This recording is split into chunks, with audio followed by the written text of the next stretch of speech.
Hey guys, welcome back to my channel. Today we're going to do something a little different. We are going to flip it around, and instead of looking at mistakes that English learners typically make, we are going to look at mistakes that even native English speakers make. So a lot of these you've probably heard in movies or TV shows, or you've seen in ads or read in books. So they might seem really familiar. And sometimes maybe you've caught yourself thinking, grammatically that doesn't make sense. Why is this native saying this? Or why is it in this ad? So today we're going to answer that. If you ever feel insecure about your English, just remember even native speakers make mistakes.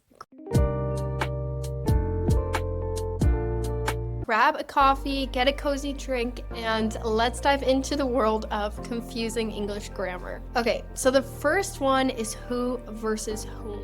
This is one of the most misunderstood grammar. Even native speakers avoid the word whom because it sounds so formal, old-fashioned, or like you're quoting Shakespeare. But in the end, it's actually really quite simple. Who is always the subject. It is the doer of the action, and whom is always the object. It is the receiver of the action. So there's a really easy quick check you can always use to make sure you're using it correctly. The way that you do this is if you can replace who with he or she, then the answer is who. It's not whom, because he and she is a subject pronoun that equals who. If you can replace it with him or her, these are object pronouns, then the answer is whom. So let's run through some quick practice examples. Who should I invite? Now, many natives would say this, and it might even sound right to you because you've heard it so many times, but the answer here is him or her, not he or she. It actually is whom. Who should I invite? I should invite him, not I should invite he, right? You see the trick? So it's actually whom should I invite? But here's the reality. Most native English speakers never say whom unless they want to sound extra formal or maybe even sarcastic. So if you're an English learner and you're stressing about this one, maybe you learned it in class recently or you stumbled upon it, just don't. It's gonna be okay. You are officially doing better than half of the native English speakers just knowing that the rule exists. So you're already ahead of the game. Number 2 is the difference between less and fewer. So this is the classic grocery store grammar fail. You've probably seen a sign before that says 10 items or less. Technically, it should be 10 items or fewer. And native English speakers still argue about this all the time. The rule for less and fewer is for countable things and less is for uncountable things. So when you think about this sign, 10 items or less, it doesn't exactly make sense because you are literally saying 10 items, so we know you can count them, so it really should be 10 items or fewer. But that's the classic grammar fail in the grocery store. So here are some examples of when you would use fewer that are countable things. For example, fewer apples, fewer people, fewer mistakes, all of those things you can easily count. The word less would be less water, less time, less money. These are all uncountable nouns, so you would use less. Here are some spots where native speakers usually trip up. They say less people, less calories, less problems. Here are some that are really confusing. For example, less than 10 minutes. Now 10 minutes, you would think that it's countable because it's specifically minutes and you can count minutes, 1 minute, 2 minutes, 3 minutes, but it's still considered time. So it's considered being uncountable, which would mean it's less. So you would say less than 10 minutes. Another one that's confusing is less than 10 miles. It's the same thing. Distance is uncountable, and so it's considered a single measurement. And even though you can count miles, 1 mile, 2 miles, 3 miles, it's still considered under the umbrella of distance as a single measurement. So it's still going to be less, not fewer. And the last one is with percentages, it is less than 10%, not fewer than 10%. So make sure you remember those because those are the confusing ones. So sometimes you use less even when you can count a thing if you're treating it as a measure. Honestly, this whole difference between less and fewer really confuses native speakers as well, because this rule has many weird exceptions, so it's hard to keep track. So pay attention to this in ads, books, TV shows, and see if you ever hear any mistakes. I bet you will if you look for them. Okay, the next one is, I think, probably the mistake I hear the very most. It is me and versus and I. This is probably the most common and the most judged mistake. Me and my friends went to the store. This is incorrect. Native English speakers love to correct this one, but half the time they don't even know the rule themselves. Now, the rule is very simple, and it's actually really similar to the first one that we went through. The rule is that you use I when it's the subject, and you use me when it's the object. So an example would be, my friend and I went to the store. You and your friend are both the subject here. You are both going to the store. So you're going to use I, not me. Another example is, they gave the tickets to my friend and me. Your friend and you here are the object. So you're the receiver of the action. So it's me. Now, there's a super easy trick for this. All you have to do is remove the other person and see if I or me still makes sense in the sentence. For example, if you remove my friend, the sentence is just, me went to the store. Does that make any sense? No, you would never say that. Me is the subject. So I went to the store, then you would know my friend and I went to the store. For example, you remove the other person as well, so they gave the tickets to I. That doesn't make any sense. So they gave the tickets to me.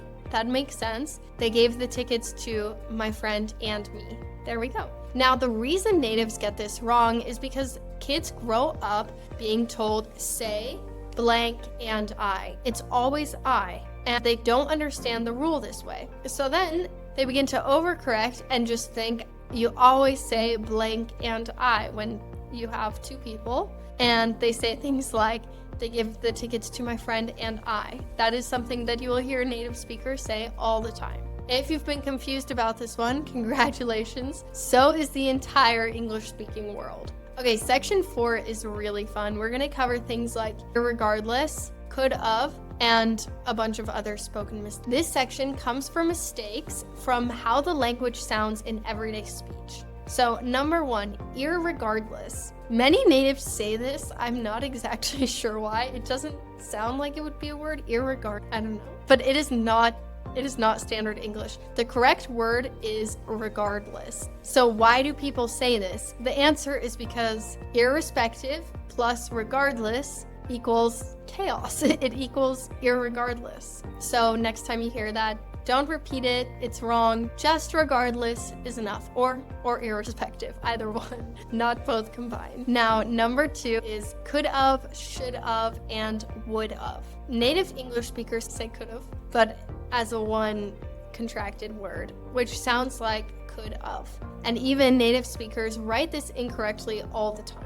So an example is, I could have gone. What they actually mean to say is, I could have gone. They're using the past tense. They're using a verb tense here, but instead they're basically saying I because of gone. It doesn't make any sense. They should be saying I could have gone, but it sounds like I could have gone. So this is a perfect one where if you feel like you should be speaking better English and you feel like you study all the time and then you're listening and you don't understand anything, this would be one that would really trip me up if I were learning English. Another one is supposedly. Yes, people say this. What they mean is supposedly, not supposedly. They are confusing their B's and D's. I don't know. Don't say it. It's just supposedly. Another one is a whole nother.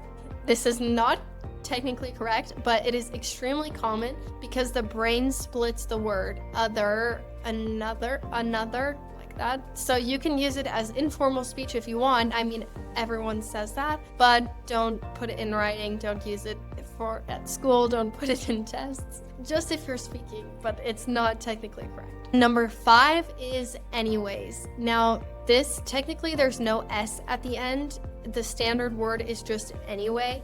But native speakers love to just throw on an extra S. So you say, yeah, anyways. but it's just anyway. This is honestly used so much in casual speech, so if you hear it, don't be surprised. It's just another mistake native English speakers make.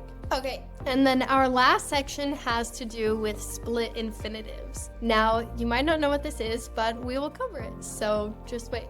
Now, this one gets really juicy because native speakers actually argue about it. So teachers argue about it, grammarians argue about it. It's quite a hot topic in the English-speaking world, so let's get into it. So, a split infinitive happens when you put a word in between to and the infinitive. For example, to boldly go or to completely understand. So to understand, that's our verb, and then you put completely in the middle. Or to really try. Old school grammar purists always say that you should never split an infinitive. But guess what? Most modern linguists say that split are totally fine. They even say that sometimes split infinitives make sentences sound clearer or more natural.